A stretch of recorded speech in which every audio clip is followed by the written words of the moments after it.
Hello my dear students, एक बार फिर से स्वागत है आप सभी का अपना यूट्यूब चैनल शिक्षा संकल्प में। दोस्तों, आज हम आप सभी को क्लास 10th का मैथमेटिक्स जो बुक है उस बुक का आज हम सिलेबस बताने वाले हैं। और हम आज पूरा सिलेबस बताने वाले हैं कि आपको जब एग्ज़ाम में क्वेश्चन कितना मिलता है और कितना बनाना पड़ता है, तो वो सब बात आज इस वीडियो में बात करेंगे। ठीक है, तो चलिए स्टार्ट करते हैं।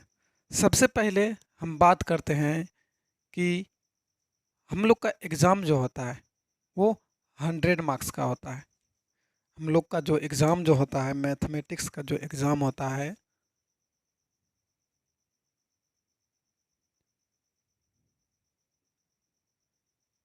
मैथमेटिक्स का जो एग्ज़ाम होता है वो एग्ज़ाम कितना मार्क्स का होता है? 100 मार्क्स का होता है। 100 मार्क्स का होता है। आप लोग को पता होगा कि 100 मार्क्स का एग्ज़ाम होता है, उसमें से अब प्रश्न को क्या कर दिया है? दोगुना कर दिया है। यानी प्रश्न को दोगुना कर दिया है। वो तो दोगुना कर दिया है तो टोटल मार्क्स कितना हो गया? 200 मार्क्स।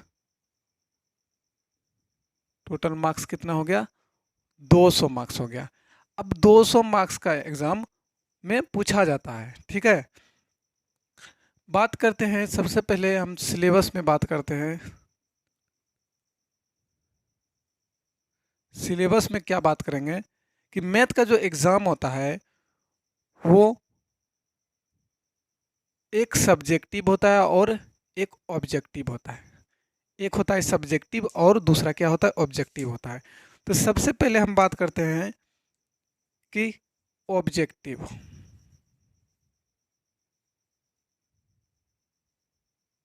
ऑब्जेक्टिव, दूसरा क्या आता है?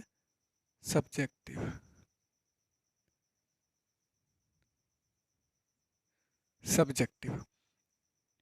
ऑब्जेक्टिव कितना क्वेश्चन पूछता है आप सभी को? आप सभी के एग्जाम में, बोर्ड एग्जाम में ऑब्जेक्टिव कितना मार्क्स का रहता है मैथ में? तो ऑब्जेक्टिव जो रहता है वो रहता है 100 मार्क्स का। 100 मार्क्स का। और 100 मार्क्स में आपको एक नंबर मिलता है, यानी एक नंबर मिला तो 100 मार्क्स हो गया। ठीक है, तो एक एक प्रश्न का, एक एक क्वेश्चन का रहता है, एक एक मार्क्स का रहता है। तो आप सभी को 100 ऑब्जेक्टिव यानी 100 ऑब्जेक्टिव में आप सभी को मात्र में कितना ऑब्जेक्टिव बनाना है? मात्र में 50 ऑब्जेक्टिव बनाना है। कितना बनाना है? 50 ऑब्जेक्टिव ही बनाना है। और 50 ऑब्जेक्टिव में आपको एक मार्क्स मिलेगा। तो टोटल कितना हुआ? 50 मार्क्स। ये रहा ऑब्जेक्टिव का, यानी 100 मार्क्स का पूछेगा और 50 ही आपको बनाना है। टोटल में 100 में आपको ऑब्जेक्टिव कितना बनाना है? 50 ही बनाना है। ठीक है, अब हम बात कर लेते हैं, क्या बात कर लेते हैं? सब्जेक्टिव का। सब्जेक्टिव में दो तरह का क्वेश्चन आता है। एक आता है लघु उत्तरीय प्रश्न।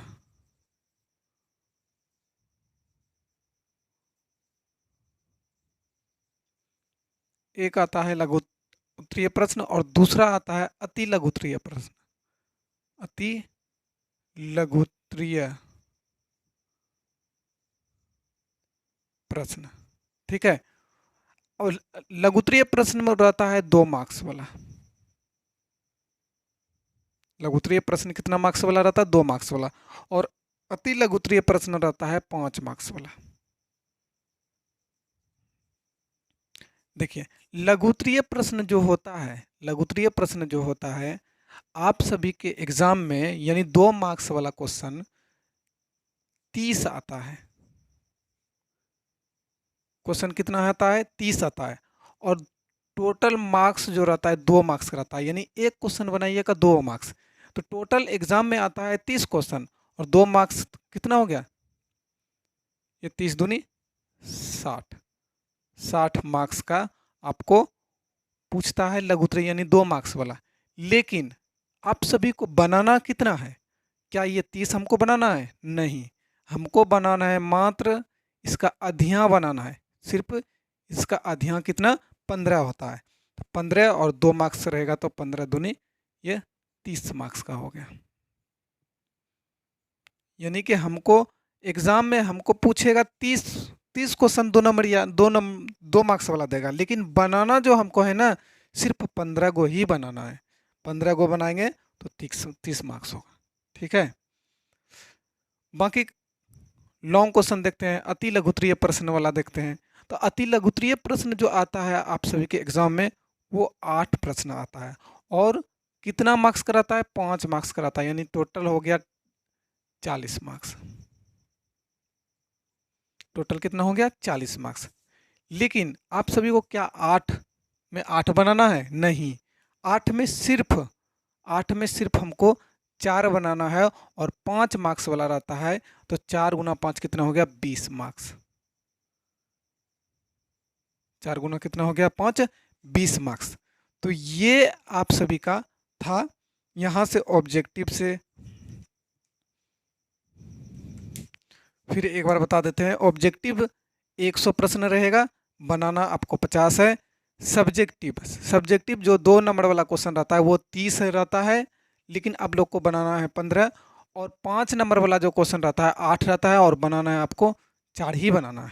ठीक है, चलिए यहाँ से हो गया ऑब्जेक्टिव से हो गया 50 और उधर सब्जेक्टिव जो हुआ लघुत्तरीय में जो हुआ वो वहाँ से 30 क्वेश्चन और वहाँ से लॉन्ग में जो हुआ वो वहाँ से 20 क्वेश्चन, तो टोटल मिला के कितना हो गया 100 मार्क्स।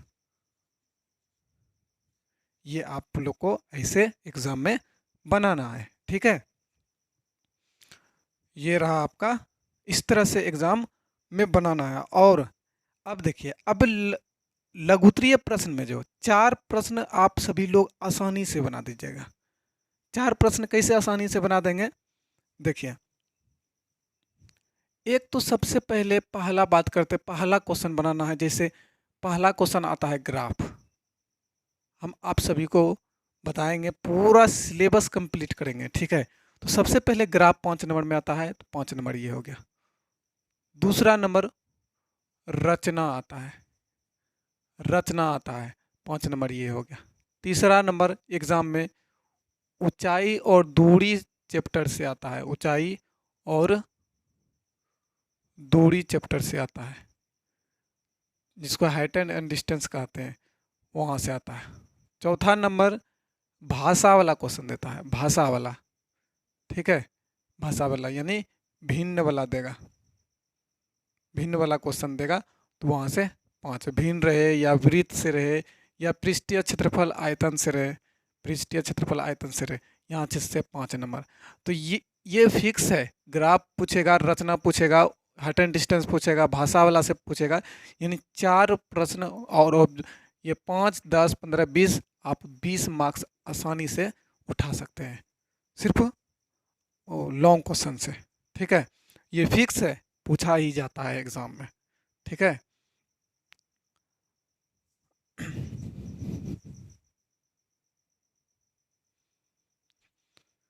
चलिए यहाँ तक आप सभी को अच्छी तरीक़ा से समझ में आ गया होगा।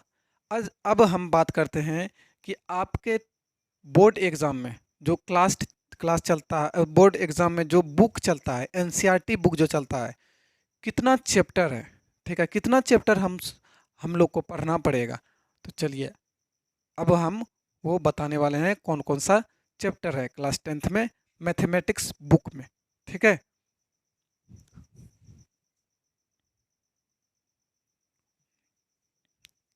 चलिए बच्चों देखिए, हम चैप्टर का नाम लिख दिए हैं।